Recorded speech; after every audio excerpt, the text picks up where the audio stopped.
जहां प्रेम है वहां आनंद ही आनंद है। और यदि परिवार में सब अपनी जिम्मेदारी निभा करके सब एक दूसरे के हृदय की भावना को समझकर जीते हैं, वो घर स्वर्ग होता है।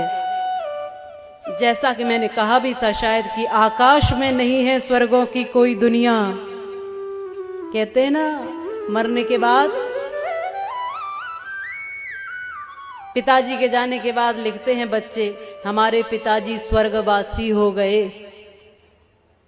अब ये तो पिताजी से पूछना पड़ेगा कि स्वर्ग गए कि नहीं। यदि वो स्वर्गवासी हुए और स्वर्ग इतना अच्छा होता है तो उन्होंने कभी आपको बुलाना नहीं चाहा कि आ जाओ भैया, वहां क्यों पड़े हो, ये बहुत अच्छी जगह है। कोई दूसरी दुनिया स्वर्ग नहीं है। जिन परिवारों में माँ बाप दुखी और आंसुओं से रो रहे हो वो घर ही नर्क है, और जिसमें माता पिता की सेवा होती हो, बच्चे संस्कारी हो, वो घर ही स्वर्ग है। और कोई दूसरी दुनिया स्वर्ग की नहीं है। आकाश में नहीं है स्वर्गों की कोई दुनिया, बेकार के भ्रमों में भटकी हुई है दुनिया है। स्वर्ग तो वहीं पर जहां मधुर मीठी वाणी, उस घर कभी न आए कोई भी परेशानी, जिस घर में एक दूजे की बात जाए माने। एक दूसरे को समझकर जहां लोग रहते हैं वो घर स्वर्ग होता है। और एक व्यक्ति भी अगर विपरीत विचारधारा का होता है तो रामायण उसका भी उदाहरण देती है कि क्या होता है।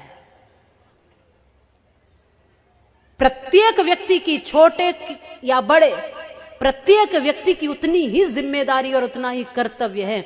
बच्चे अधिकार की बात करते हैं, अरे पिताजी की संपत्ति पर मेरा पूरा अधिकार है, लेकिन पिताजी के लिए कर्तव्य क्या बनता है, थोड़ा इसको भी सोच लें। और बड़े भी ऐसा करते हैं, अरे भाई पैदा किए हैं तो कौन सी बड़ी बात है, उनका भी एक जीवन है, वो भी एक स्वतंत्र सत्ता है ईश्वर की, वो भी एक वही तत्व है जो तुम है।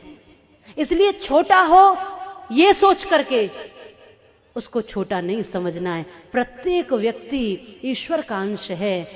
हो सकता है कि बड़े लोग कुछ दिन पहले इस दुनिया में आ गए हैं, बच्चे थोड़े दिन बाद इस दुनिया में आए हैं, बस उतना ही तो अंतर है, समय का अंतर है बस।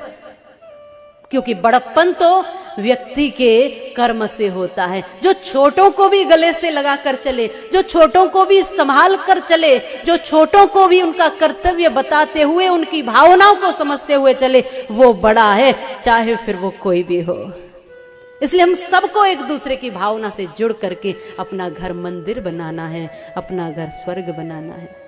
वो एक गीत गाती थी पहले, घर में महिलाएं माताएं गाती थी कि घर को ही मंदिर बनाऊंगी, कहीं बाहर न जाऊंगी। शायद आप भी गाते हो, पहले हमने सुना था कि सास अपनी को कौशल्या बनाऊंगी, ससुर जी को दशरथ बनाऊंगी, पति को मैं राम बनाऊंगी, कहीं बाहर न जाऊंगी। मैंने ऐसे कुछ शब्द गाती थी कि मैं घर को ही मंदिर बनाऊंगी, घर ही तीर्थ बन जाएगा। जब मैं देखूंगी तो दशरथ और कौशल्या के रूप में देखूंगी सास ससुर को, पति को देखूंगी तो राम के रूप में देखूंगी, और यदि मैं खुद पार्वती बनी तो भोलेनाथ के रूप में देखूंगी, और मेरा तीर्थ, मेरा मंदिर, मेरा घर ही हो जाएगा। फिर बाहर जाने की जरूरत क्या है मुझे, जब घर ऐसा हो जाए। ऐसा माताएं गाती थी, उनके सामान्य शब्दों में कितनी गहराई छुपी होती थी। आज हम घरों को नर्क बना रहे हैं। क्या बना रहे हैं? घरों को नर्क बना रहे हैं, स्वर्ग नहीं बना रहे। ये सोचना आपका काम है।